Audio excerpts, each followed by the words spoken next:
Where to find the trash folder for your gallery app found on your Samsung phone with One UI 7.0.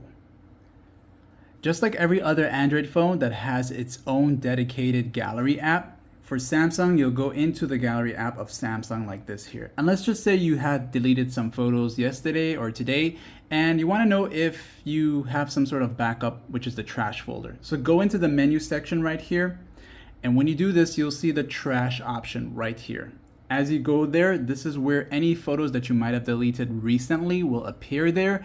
And of course, you can also recover them. So if you accidentally deleted a video or a photo, this is where you would also go to recover them if you haven't completely deleted them in the trash folder yet. So say for example, you deleted a photo and you want to recover it. So just go ahead and select, and you can choose to select all the ones that you want to, and then go ahead and restore it. So if you have more than one, it'll give you how much that you're going to restore, and then you're going to press the option to restore them. Now, if you want to actually remove them completely, like delete it from your gallery app and from your Samsung phone completely, you'll have to come here into the trash folder, select things that you want to remove, and then press delete all from there as well.